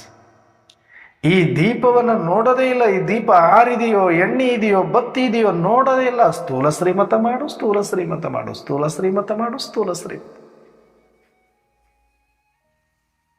ನಾವೆಲ್ಲ ಮಾಡ್ತೀವಿ ಅಣ್ಣವ್ರೆ. 20 ವರ್ಷ ಆಯ್ತು, 30 ವರ್ಷ ಆಯ್ತು, 40 ವರ್ಷ ಆಯ್ತು ಅಣ್ಣವ್ರೆ ಜ್ಞಾನದಲ್ಲಿದ್ದು. ಒಂದು ದಿನ ಮುರಳಿ ಕ್ಲಾಸ್ ತಪ್ಪಿಸಿಲ್ಲ ಅಣ್ಣವ್ರೆ, ಒಂದು ದಿನ ಅಮೃತ ವೇಳೆ ತಪ್ಪಿಸಿಲ್ಲ ಅಣ್ಣವ್ರೆ. ಬಟ್ ಈ ದೀಪನೇ ಹಚ್ಚಿಲ್ಲ, ಎಣ್ಣಿನೇ ಹಾಕಿಲ್ಲ, ಬತ್ತಿ ಕುಡಿನೇ ತೆಗೆದಿಲ್ಲ ಅಂದ್ರೆ ಅರ್ಥಾತ್ ಆತ್ಮದ ಸ್ಮೃತಿಯ ಅಭ್ಯಾಸ ಯಥಾರ್ಥವಾಗಿ ಮಾಡಿಲ್ಲ ಅಂದ್ರೆ ಏನು ಮಾಡಿ ಏನು ಬಂತು? ಬೆಳಕತ್ತಿಲ್ಲ ಅಂದ್ರೆ ಕತ್ತಲು ಹೋಗಿಲ್ಲ, ಕತ್ತಲು ಹೋಗಿಲ್ಲ ಅಂದ್ರೆ ಮಾರ್ಕ್ಸ್ ಇಲ್ಲ. ಎಲ್ಲ ಮಾಡೋದು ಕೂಡ ಈ ದೀಪ ಹಚ್ಕೊಳ್ಳೋ ಸಲುವಾಗಿ. ಆ ದೀಪದ ಕಡೆಗೆನೆ ಗಮನ ಇಲ್ಲ, ಬರೀ ಇದ್ರ ಕಡೆಗೆ ಅಂತಂದ್ರೆ ಹಸು ಸಾಕ್ತಾರೆ. ಯಾಕೆ ಅಂತಂದ್ರೆ ಅದರಿಂದ ಹಾಲು ಕರಿಬೇಕು ಅಂತ. ಇಡೀ ದಿನ ಮೇಯಿಸ್ತಾರೆ, ಮೈ ತೊಳಿತಾರೆ, ಸೊಪ್ಪಾಕ್ತಾರೆ, ನೀರು ಕುಡಿಸ್ತಾರೆ, ಅದರ ಸಗಣಿ ಬಳಿತಾರೆ, ಎಲ್ಲ ಕ್ಲೀನ್ ಮಾಡ್ತಾರೆ. ಆದ್ರ ಹಾಲಿಂಡಕ್ಕೆ ಪುರುಸುತ್ತಿಲ್ಲ ಅಂತ ಯಾರು ಇರ್ತಾರೆ? ಹಂಗೆ ಯಾರಾದ್ರೂ ಮಾಡಿದ್ರೆ ಅವ್ರಿಗೆ ಏನಂತಾರೆ? ಇನ್ನು ಕೆಲವರಿಗೆ ಹಾಲು ಬೇಕಿರಲ್ಲ, ಬರೀ ಕರುಗಳು ಬೇಕು ಅಂತ ಹಾಲು ಹಿಂಡದೆ ಇರೋರ್ದು ಬೇರೆ ಕತೆ. ಹಾಲಿಗೋಸ್ಕರನೇ ಹಸುವನ್ನ ಸಾಕಿ ಇಡೀ ದಿನ ಅಯ್ಯೋ ನನಗೆ ಟೈಮೇ ಸಾಕಾಗಲ್ಲ ರೀ ಹಾಲು ಹಿಂಡೋದಕ್ಕೆ, ಅದಕ್ಕೆ ಕುಡಿಸೋದು, ತೊಳೆಯೋದು, ಬಳಿಯೋದು ಎಲ್ಲ ಮಾಡೋದ್ರಲ್ಲೇ ಸರಿ ಹೋಯ್ತು, ಹಾಲೇ ಹಿಂಡಕ್ಕೆ ಟೈಮ್ ಇಲ್ಲ ಅಂದ್ರೆ ಎಷ್ಟು ಹಾಸ್ಯ ಆಸ್ಪದನೋ. ಹಂಗೆ ನಾವು ಸ್ಥೂಲ ಶ್ರೀಮತದಲ್ಲಿ ಎಷ್ಟು ಬ್ಯುಸಿ ಆಗಿ ಹೋಗಿದ್ದೀವಿ. ಯುದ್ಧ ಮಾಡ್ದಂಗಾಗುತ್ತೆ ಬರೀ ಸ್ಥೂಲ ಶ್ರೀಮತ ಮಾಡೋದಕ್ಕೆ ನಮಗೆ. ಇದ್ರ ಕಡೆಗೆ ಎಲ್ಲಿ ಟೈಮ್ ಅನ್ನೋರೆ? ನಮಗೆ ಆತ್ಮಿಕ ಸ್ಮೃತಿ, ಆತ್ಮಿಕ ಡಲ್ಲು ಇದಕ್ಕೆಲ್ಲ ನಮಗೆ ಆಗಲ್ಲ ಬಿಡಿ ಅಣ್ಣವ್ರೆ. ಅದು ನಮ್ಮ ಕೈಲಿ ಆಗಲ್ಲ ಅಣ್ಣವ್ರೆ. ಮತ್ತೆ ಇದನ್ನ ಏನಕ್ಕೆ ಮಾಡ್ತಾ ಇದ್ರಿ? ಇದೆಲ್ಲ ಮಾಡಿರೋದೇ ಆತ್ಮಿಕ ಸ್ಮೃತಿಯಲ್ಲಿ ಸದಾಕಾಲ ನಿಮ್ಮನ್ನು ನೀವು ಇಟ್ಕೊಳ್ಳೋದಕ್ಕೆ, ಆತ್ಮ ಜ್ಯೋತಿಯನ್ನ ಬೆಳಗಿಸಿಕೊಂಡು, ಆತ್ಮ ಜಾಗೃತಿ ಮಾಡಿಕೊಂಡು, ಆತ್ಮ ಸಾಕ್ಷಾತ್ಕಾರ ಮಾಡ್ಕೊಳ್ಳೋದಕ್ಕೆ ಈ ಎಲ್ಲ ಶ್ರೀಮತ ಇರೋದು. ಇದ್ರ ಕಡೆಗೆ ಗಮನ ಇರಬೇಕು. ಬೆಳಗ್ಗೆ ಅಮೃತ ವೇಳೆಯಲ್ಲಿ ಹಚ್ಚಿಕೊಂಡಿರುವ ಈ ಸ್ಮೃತಿಯ ಜ್ಯೋತಿ ಸದಾಕಾಲ ಇಡೀ ದಿನ ಆರದಂತೆ ಕಾಪಾಡಿಕೊಳ್ಳೋದೇ ನಿರಾಕಾರ ಶ್ರೀಮತ್. ಎಷ್ಟು ಸಲ ಆರುತ್ತೆ, ಎಷ್ಟು ಸಲ ಹಚ್ತೀರಿ ನೋಡ್ಕೊಳ್ಳಿ. ಅದರ ಆಧಾರದ ಮೇಲೆ ಒಂದು ದಿನ ಪೂರ್ತಿ ನಿರಂತರವಾಗಿ ನಂದ ದೀಪವಾಗಿ ಆರದಂತೆ ಉರಿತು 60 ಮಾರ್ಕ್ಸ್, ನೋ ಡೌಟ್. ಇದು 60 ಬಂದಿತ್ತು ಅಂತ ಇಟ್ಕೊಳ್ಳಿ, 30 ಪಾಸ್ ಆಗಿರ್ತೀರಿ, 10 ಪಾಸ್ ಆಗಿರ್ತೀರಿ, ಔಟ್ ಆಫ್ 100 ಸಿಗತ್ತೆ. ಇದು 60 ಬಂದಿಲ್ಲ, ಒಂದು 3-4 ಸಲ ಆಫ್ ಆಗಿತ್ತು, ದೀಪ ಆರಿತ್ತು, ಒಂದು 4 ಸಲ ಸ್ಮೃತಿ ಮರೆತೆ ಅನ್ಕೊಳ್ಳಿ. ಇದು ಒಂದು 40 ಅಥವಾ 30 ಬಂತು ಅಂದ್ರೆ ಈ 30ರಲ್ಲಿ ಒಂದಷ್ಟು ಕಡಿಮೆ ಆಗಿರುತ್ತೆ, ಈ 10ರಲ್ಲಿ ಒಂದಷ್ಟು ಕಡಿಮೆ ಆಗಿರುತ್ತೆ, ಸ್ಥೂಲ ಸೂಕ್ಷ್ಮ ನಿರಾಕಾರದಲ್ಲಿ.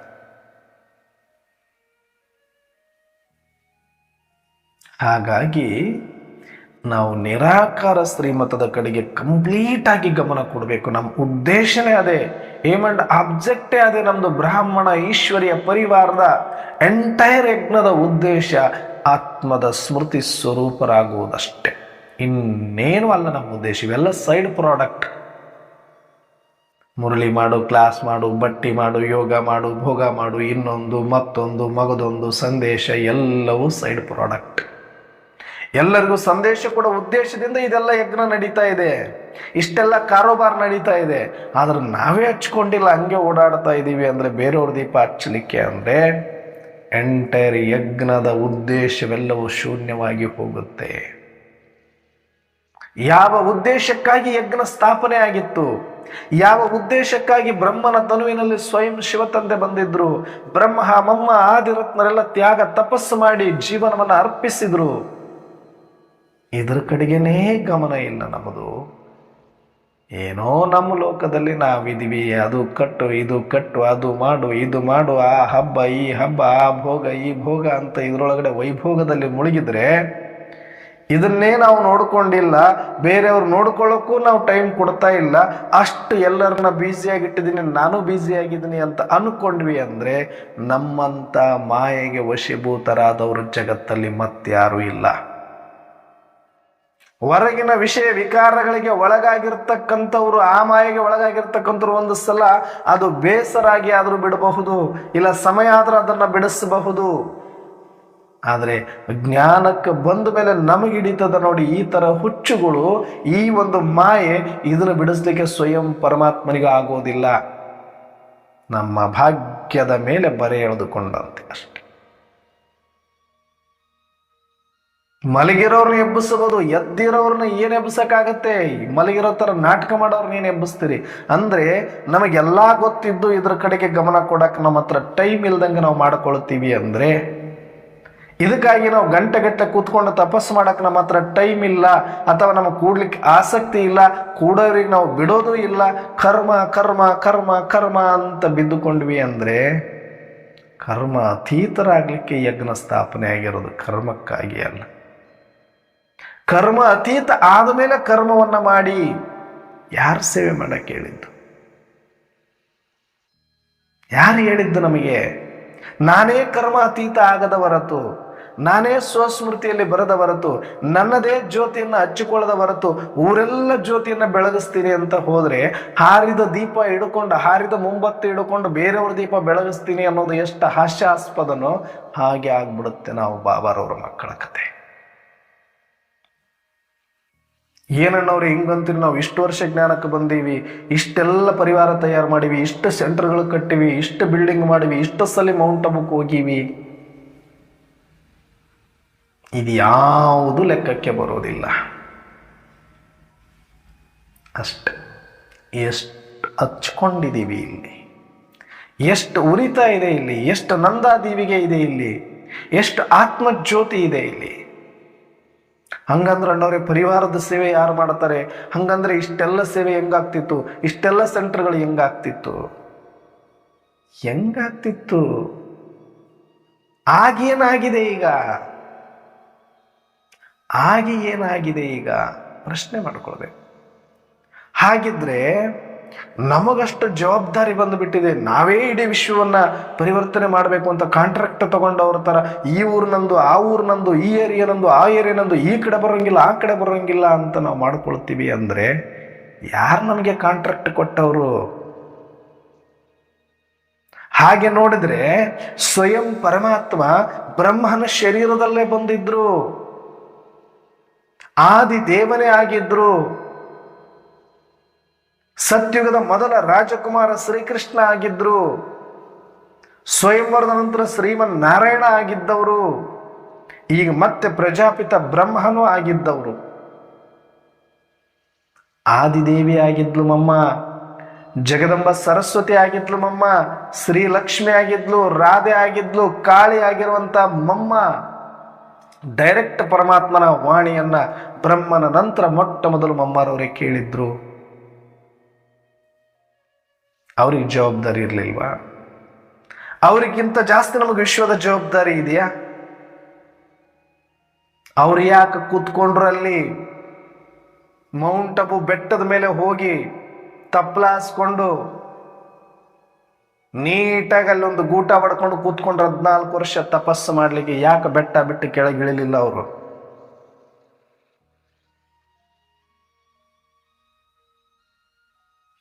ಕರಾಚಿಯಲ್ಲಿ ಅದಾದ ಮೇಲೆ ಇಲ್ಲಿ ಬಂದ ಮೇಲೆ ಎಷ್ಟು ವರ್ಷಗಳು ಮಾಡಿದ್ರಲ್ಲ, ಯಾಕೆ? ನಿಯಮ ಇರದೆ ಕೂತ್ಕೊಳ್ಬೇಕು ಅಂತಾನೆ ಇಷ್ಟೆಲ್ಲ. ಈ ಗದ್ದಲದಿಂದ, ಈ ವಿಷಯಾಸಕ್ತಿಯಲ್ಲಿ ಈ ಓಡೋದನ್ನ ನಿಲ್ಲಿಸ್ರಿ. ಮೊದಲು ಕೂತ್ಕೊಳ್ಳೋದ ಕಲೀರಿ. ಕೂತ್ಕೊಂಡು ಶರೀರದ ಅಭ್ಯಾಸವನ್ನ ಮಾಡ್ಕೊಂಡಿರಿ ಇಲ್ಲಿ ತನಕ. ಅದನ್ನ ಬಿಟ್ಟು ಆತ್ಮದ ಸ್ಮೃತಿ ಅಭ್ಯಾಸ ಮಾಡ್ಕೊಳ್ಳಿ. ಕೂಡದ ಹೊರತು ಇದು ಆಗೋದಿಲ್ಲ, ಮಾಡದ ಹೊರತು ಇದು ಯಾರು ಮಾಡಿಕೊಡೋದಲ್ಲ. ನಿಮ್ಮ ಆತ್ಮದ ಸ್ಮೃತಿಯ ಅಭ್ಯಾಸ ನೀನೇ ಮಾಡ್ಕೊಳ್ಬೇಕು. ಬ್ರಹ್ಮ ಆಗಿದ್ರು ಸರಿ, ಮಮ್ಮ ಆಗಿದ್ರು ಸರಿ. ಜಗತ್ತುದ್ಧಾರ ನೆಕ್ಸ್ಟ್. ನಿಮ್ಮ ಜ್ಯೋತಿಯನ್ನ ನೀವು ಬೆಳಗಿಸಿಕೊಳ್ಳಲ್ಲದೆ ಮತ್ತೆ ಬೇರೆಯವರ ಜ್ಯೋತಿ ಬೆಳಗಿಸಲು ಹೇಗೆ ಸಾಧ್ಯ? ಈ ಕಂಡೀಷನ್ ಅವರಿಗೆ ಗೊತ್ತಿತ್ತು. ನನ್ನ ಆತ್ಮಜ್ಯೋತಿ ಬೆಳಗಿಸಿಕೊಳ್ಳದ ಹೊರತು ನಾನು ಯಾರಿಗೆ ದಾರಿ ತೋರಿಸಬಲ್ಲೆ? ನನ್ನ ಹತ್ರ ಬೆಳಕಿದ್ರೆ ತಾನೇ ಇನ್ನೊಬ್ಬರಿಗೆ ಬೆಳಕು ಕೊಡಬಲ್ಲೆ. ನನ್ನ ಜೇಬಲ್ಲಿ ತುಂಬಿದ್ರೆ ತಾನೇ ನಾನು ಇನ್ನೊಬ್ಬರಿಗೆ ಕೊಡಬಲ್ಲೆ. ನಾನೇ ಭಿಕಾರಿ, ನಾನೇ ಖಾಲಿ, ಊರು ತುಂಬ ದಾನ ಮಾಡ್ತೀನಿ ಅಂತ ಡಂಗೂರು ಹೊಡ್ಕೊಂಡು ಓಡಾಡಿ ಬಂದಾಗ ಎಲ್ಲ ತುಬುಕ್ಕಂತ ಮುಖಕ್ಕೆ ಹೋಗಿತಾರೆ. ಹಾಗಾಗಿದೆ ನಮ್ಮ ಪರಿಸ್ಥಿತಿ. ಖಾಲಿ ಖಾಲಿ ಖಾಲಿ ಖಾಲಿ. ಕೋಪ, ಆವೇಶ, ದ್ವೇಷ, ಮತ್ಸರ. ಎಲ್ಲಿ ಹೋಗ್ತಾ ಇದೀವಿ ನಾವು? ಏನು ಮಾಡ್ತಾ ಇದೀವಿ ಅನ್ನೋ ಪ್ರಜ್ಞೆನೇ ಇಲ್ಲ ನಮಗೆ. ಬ್ರಹ್ಮ ಮಮ್ಮರವರಿಗಿಂತ ಪುರುಸೊತ್ತಿಲ್ವಾ ನಮಗೆ? ಮತ್ತೆ ಅವ್ರು ಬಂದಾಗಿಂದನೇ ಓಡಾಡ್ಬಿಡ್ಬೇಕಾಗಿತ್ತಲ್ಲ ಅವರು, ಬಾಲ ಸುಟ್ಟು ಬೆಕ್ಕಿನ ಹಾಗೆ. ಅಯ್ಯೋ, ನಾನು ಆದಿದೇವ, ನಾನು ನಾರಾಯಣ, ನಾನು ರಾಧೆ, ನಾನು ಲಕ್ಷ್ಮಿ, ನಾನು ಎಲ್ರಿಗೂ ತಿಳಿಸ್ಬೇಕು, ನನ್ನ ಜವಾಬ್ದಾರಿ, ನಾನು ಪ್ರಜಾಪಿತ ಅಂತ ಎಷ್ಟು ಓಡಾಡಬೇಕಾಗಿತ್ತು ಅವತ್ತಿಂದನೇ. ಯಾವತ್ತು ಪರಮಾತ್ಮ ಅವ್ರ ಶರೀರದೊಳಗಡೆ ಬಂದು ಜ್ಞಾನ ಕೊಡ್ಲಿಕ್ಕೆ ಎಷ್ಟಾರಟ ಮಾಡಿದ್ರು. ಹೋಗ್ಲಿ, 1 ವರ್ಷ 2 ವರ್ಷ ಆದ ತಕ್ಷಣನೇ ಅವರು ಓಡಾಡ್ಬೋದಾಗಿತ್ತಲ್ಲ. ಹಂಗಿಲ್ಲ. ಇದು ಪಾಂಪ್ಲೆಂಟ್ ಹಂಚಿದಂಗಲ್ಲ, ಇದು ಶಿವರಾತ್ರಿ ನವರಾತ್ರಿ ಮಾಡ್ದಂಗಲ್ಲ, ಇದು ಬ್ರಹ್ಮ ಭೋಜನ ಮಮ್ಮ ಭೋಜನ ಕೊಟ್ಟಂಗಲ್ಲ, ಇದು ಟೋಲಿ ಹಂಚಿದಂಗಲ್ಲ, ಇದು ಕ್ಯಾಲೆಂಡರ್ ಹಂಚಿದಂಗಲ್ಲ. ಇದು ಅದು ಸಂದೇಶ ಮುಟ್ಟಿಸ್ಬೇಕಾಗಿತ್ತು. ಅದು ಸ್ಥೂಲ. ಅದು ಇವತ್ತಿಲ್ಲ ನಾಳೆ, ನಾಳೆ ಇಲ್ಲ ನಾಡಿದ್ದು ಡ್ರಾಮಾ ಪ್ಲಾನ್ ಅನುಸಾರ ಎಲ್ರಿಗೂ ಆ ಸಂದೇಶ ಸಿಕ್ಕೇ ಸಿಗುತ್ತೆ. ನಿಮಿತ್ತ ನಾವಾಗಿರ್ಬೋದು, ಬೇರೆಯವರಾಗ್ಬೋದು. ಅದು ಸೃಷ್ಟಿ ನಿಯಮ. ಆದರೆ ನನ್ನ ಆತ್ಮದ ಜ್ಯೋತಿಯನ್ನ ಬೆಳಗಿಸುವ ತಾಕತ್ತು ಯಾರಿಗಿದೆ ಇಲ್ಲಿ? ಬ್ರಹ್ಮ ಬಂದು ಬೆಳಗಿಸೋದಿಲ್ಲ, ಮಮ್ಮ ಬಂದು ಬೆಳಗಿಸೋದಿಲ್ಲ, ಆದಿರತ್ನರಿಂದನೂ ಆಗಲ್ಲ, ಸ್ವಯಂ ಪರಮಾತ್ಮ ಶಿವ ತಂದೆಯಿಂದನೂ ಆಗೋದಿಲ್ಲ. ಸ್ಮೃತಿ ಮಾತ್ರ ಕೊಡಬಹುದು, ಕೊಟ್ಟಾಗಿದೆ. ಈಗ ಅವರು ಮಾಡಿ ತೋರಿಸ್ಬೇಕಾಗಿತ್ತು. ಬ್ರಹ್ಮ ಮಮ್ಮ ಆದಿರತ್ನರು ಮಾಡಿ ತೋರಿಸಿ ಆಗಿದೆ. ಇನ್ನು ನಿನ್ನ ಜ್ಯೋತಿ ಬೆಳಗಿಸುವ ತಾಕತ್ತು ಯಾರಿಗಿದೆ ಹೇಳಿ?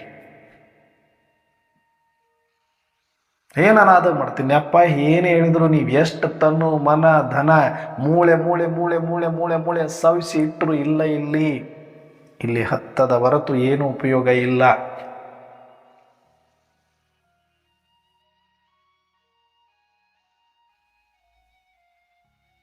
ಇದು ಅರ್ಥ ಮಾಡ್ಕೋಬೇಕಲ್ಲ ನಾವು. ಅವ್ರನ್ನ ನೋಡಿ ಇವ್ರನ್ನ ನೋಡಿ ಅವ್ರು ಮಾಡಿದ್ರಂತ ನಾನು ಮಾಡಿದೆ ಅಂತ ಇವರು, ಅವ್ರ ಮೇಲೆ ನಾವು, ನಮ್ಮ ಮೇಲೆ ಆರೋಪ ಮಾಡೋದು, ಪರಚಿಂತನೆ ಮಾಡೋದು, ವ್ಯರ್ಥ ಮಾಡೋದು, ವೈಭೋಗದಲ್ಲಿ ಬರೋದು, ಹುಡುಗಾಟಿಕೆ. ಇದಕ್ಕಿಂತ ದೊಡ್ಡ ಮಾಯೆ ಯಾವುದೂ ಇಲ್ಲ. ಈ ಮಾಯೆಯಿಂದ ಬಿಡಿಸ್ಕೊಳ್ಳೋದು ಅಷ್ಟು ಸುಲಭನೂ ಅಲ್ಲ. ಈಗಲಾದ್ರೆ ಎಚ್ಚೆತ್ತುಕೊಳ್ಳೋಣ. ಇನ್ನು ಸ್ವಲ್ಪ ಇಷ್ಟು ಟೈಮ್ ಉಳಿದೈತಿ, ಎಲ್ಲ ಕಳ್ಕೊಂಡ್ಬಿಟ್ಟಿದೀವಿ. ಸುಮ್ಮನೆ ಭ್ರಮೆಯಲ್ಲಿ ಬಂದು ಏನೇನೋ ಮಾಡಕ್ ಹೋಗಿ ಏನೇನೋ ಆಗ್ಬಿಟ್ಟಿದೀವಿ. ಯಾರನ್ನೋ ಮೆಚ್ಚಿಸೋದಕ್ಕೆ ಇಲ್ಲಿ ತನಕ ಏನೇನೋ ಮಾಡ್ಕೊಂಡ್ಬಿಟ್ಟಿದೀವಿ. ನಾವು ಮಾಯೆಗೆ ಒಳಗಾಗ್ಬಿಟ್ಟಿದೀವಿ. ಜ್ಞಾನಿಗೆ ಜ್ಞಾನದ ರೂಪದಲ್ಲೇ ಮಾಯೆ ಬಂದುಬಿಡುತ್ತೆ. ಬಂದಾಗಿದೆ, ಹಿಡಿದಾಗಿದೆ, ತಿಂದಾಗಿದೆ. ಇಲ್ಲಿ ತನಕ ಈಗ ಉಳಿದಿರೋದಿಷ್ಟು. ಈಗಲಾದರೆ ಎಚ್ಚೆತ್ತುಕೊಳ್ಳೋಣ. ನಾನು ಯಾಕೆ ಇಷ್ಟು ಆಳವಾಗಿ ಹೋಗ್ತೀನಿ ಅಂದರೆ, ಉಳಿದಿರೋ ಸಮಯ ಅಲ್ಪ. ಕಳ್ಕೊಂಡ ಮೇಲೆ ಮತ್ತೆ ಸಿಗೋದಿಲ್ಲ. ಹೊಡೆದ ಮುತ್ತು ಕಳೆದ ಸಮಯ ಮತ್ತೆಂದಿಗೂ ಯಾರೂ ತಂದು ಕೊಡಲಿಕ್ಕೆ ಸಾಧ್ಯ ಇಲ್ಲ. ಸೇವೆಗೆ ಪ್ರತಿಫಲ ಸಿಗಲ್ವಾ? ಸಿಗುತ್ತೆ. ಎಷ್ಟು? ಇಷ್ಟೇ. ಸ್ಥಿತಿ ಇಲ್ಲದ ಸೇವೆ ಅದು ಯಾವ ಸೇವೆ ಮಾಡೀತು? ಬಿಲ್ಡಿಂಗ್ಗಳು ಸೇವೆ ಮಾಡೋದಿಲ್ಲ. ನಿಮ್ಮ ಬಿಲ್ಡಿಂಗ್ಗಳು ಎಷ್ಟು ಹಿಡಿತವೆ? 100, 200, 1000, ಮುಂದೆ ಲಕ್ಷ ಕೋಟ್ಯಾಂತರಾತ್ಮರ ಗತಿ ಏನು? ನಾವು ತುಂಬಿರೋ ಸೆಂಟ್ರು ಎಷ್ಟು ಚೆನ್ನಾಗಿ ಹೇಳ್ತಂದ್ರೆ ಇಲ್ಲ ಅನ್ನೋರೇ ಅಂತಿಮದಲ್ಲಿ ಉಪಯೋಗ ಬರ್ತೀವಿ. ಎಷ್ಟಪ್ಪ ಏನು 1 ಲಕ್ಷ ಹಿಡಿಯೋಷ್ಟು ಜನ ಸೆಂಟ್ರ್ ಕಟ್ಟಿದ್ದೀವಿ ನಾವು. ಎಷ್ಟು ಜನ ಅದರ ಲೆಕ್ಕ ಹಾಕಲ್ಲ. ಏನು ಹೇಳಿದ್ರು ಕುರಿ ಥರ ತಲೆ ಹಾಕ್ಬಿಡ್ತೀವಿ ನಾವು. ಅಂತಿಮದಲ್ಲಿ ಬೇಕಾಗುತ್ತೆ. ಅದಕ್ಕೆ ಬಾಬಾ ಮಾಡಿಸ್ರಿ, ಎಲ್ಲ ಬಾಬಾನ ಮೇಲೆ ಹಾಕಿದ್ರು, ಡ್ರಾಮದ ಮೇಲೆ ಹಾಕೋದು. ಹೋಗ್ಲಿ, ಡ್ರಾಮನೇ ಬಿಡಿಯೋದು, ಡ್ರಾಮನೇ ಓಕೆ ಒಪ್ಕೊಳ್ಳೋಣ. ಕ್ಯಾಲ್ಕುಲೇಷನ್ ಹೆಂಗಿರಬೇಕು ನಮ್ಮದು? ಅಂತಿಮದಲ್ಲಿ ಎಲ್ಲರೂ ಎಲ್ಲಿಗೆ ಬರ್ತಾರೆ? ಎಲ್ಲರೂ 1000 ಕೋಟಿ ಆತ್ಮರು ನಮ್ಮ ಸೆಂಟ್ರಲ್ಲಿ ಬಂದು ಕೂಡ್ತಾರೇನು? ಇಷ್ಟು ಸೇವೆ ಸಾಕೇನು? ಸ್ಥೂಲ ಸೇವೆ ಲಿಮಿಟ್ ಇದೆ, ವಾಚಾ ಸೇವೆಗೂ ಲಿಮಿಟ್ ಇದೆ, ಸಂಕಲ್ಪ ಸೇವೆ ನಿಸ್ಸೀಮ ಸೇವೆ, ನಿರಾಕಾರ ಆತ್ಮಿಕ ಸೇವೆ ನಿಸ್ಸೀಮ ಸೇವೆ ಇದೆ. ಅದರಿಂದ ಜಾಗೃತಿ ಆಗುತ್ತಾರೆ ಜನಗಳು, ಆತ್ಮರು. ಲಕ್ಷಾಂತರ ಕೋಟ್ಯಾಂತರ ಆತ್ಮರನ್ನ ಎಬ್ಬಿಸಬೇಕಾಗಿರೋದು ನಮ್ಮ ಆತ್ಮಿಕ ಸ್ಮೃತಿಯಿಂದ, ಆತ್ಮಿಕ ಸ್ಥಿತಿಯಿಂದ, ಆತ್ಮಿಕ ದೃಷ್ಟಿಯಿಂದ, ಶುಭ ಸಂಕಲ್ಪಗಳಿಂದ.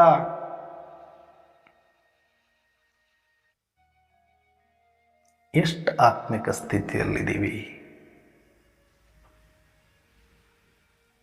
ಎಷ್ಟು ಆತ್ಮೀಯತೆಯಲ್ಲಿದ್ದೀವಿ?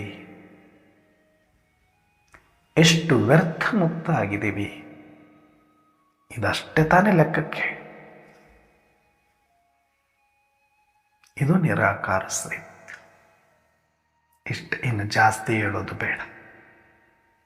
ನಮಗೆ ನಾವು ಪ್ರಶ್ನೆ ಮಾಡ್ಕೊಳ್ಳೋಣ, ನಾವೆಲ್ಲಿದ್ದೀವಿ ಅಂತ. ನಮ್ಮ ಅರಿವನ್ನು ನಾವು ಮಾಡ್ಕೊಳ್ಳೋದಕ್ಕೋಸ್ಕರ. ಯಾಕಂದರೆ ಜ್ಞಾನಿಗಳಿಗೆ ಜ್ಞಾನದ ರೂಪದಲ್ಲಿ ಮಾಯೆ ಬಂದು ಹಿಡಿದುಕೊಂಡಾಗ ಅದು ಗೊತ್ತೇ ಆಗದಂತೆ ನಮ್ಮನ್ನು ತಿಂದು ಹಾಕಿಬಿಡಬಾರ್ದು ಅನ್ನೋ ಒಂದು ಕಳಕಳಿ, ಕಾಳಜಿಯಿಂದ ನಮ್ಮನ್ನು ನಾವು ಪ್ರಶ್ನೆ ಮಾಡಿಕೊಳ್ಳುವ ಉದ್ದೇಶದಿಂದ ಇಷ್ಟೆಲ್ಲ ಆಳಕ್ಕೆ ಹೋಗಬೇಕಾಗತ್ತೆ.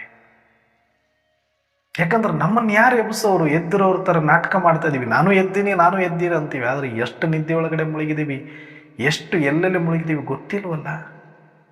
ಒಂದು ಸಲ ನೋಡ್ಕೊಳ್ಳೋದಷ್ಟೆ. ಇದು ನಿರಾಕಾರ ಶ್ರೀಮತ್.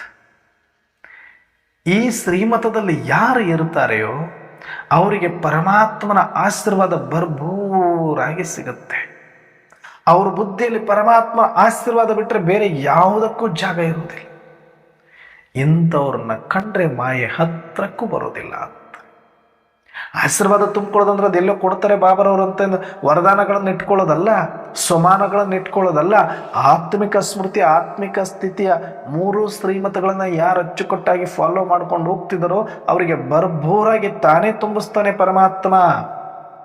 ನಮ್ಮ ಬುದ್ಧಿಯಲ್ಲಿ ಬೇರೆ ಏನು ಇರಲಿಕ್ಕೆ ಜಾಗ ಇರೋ ಅಷ್ಟು ಆಶೀರ್ವಾದಗಳು ತುಂಬ್ಕೊಂಡ್ಬಿಡ್ತೀವಿ ನಾವು. ನಮಗೇ ಗೊತ್ತಾಗಲ್ಲ, ಬುದ್ಧಿಯ ಜೋಳಿಗೆ ಅಷ್ಟು ಭರ್ಭೂರಾಗ್ಬಿಡುತ್ತೆ. ಆ ಶಕ್ತಿ ಇದ್ದಾಗ ಮಾಯೆ ನಮ್ಮ ಹತ್ರ ಸುಳಿಯೋದಿಲ್ಲ. ಹಾಗಾಗಿ ನಾವೆಲ್ಲರೂ ಕೂಡ ಆ ಪರಮಾತ್ಮ ಕೊಟ್ಟಿರುವ ಶ್ರೀಮತದಂತೆ ನಡೆದು ಶಿವಕೃಪೆಗೆ ಪಾತ್ರರಾಗಿ ಆತನ ಆಶೀರ್ವಾದವನ್ನು ಪಡೆಯೋಣ ಅಂತ ಹೇಳ್ತಾ ಇವತ್ತಿನ ಚಿಂತನೆಯನ್ನು ಮುಕ್ತಾಯ ಮಾಡಿ. ಅಚ್ಚ ಓಂ ಶಾಂತಿ.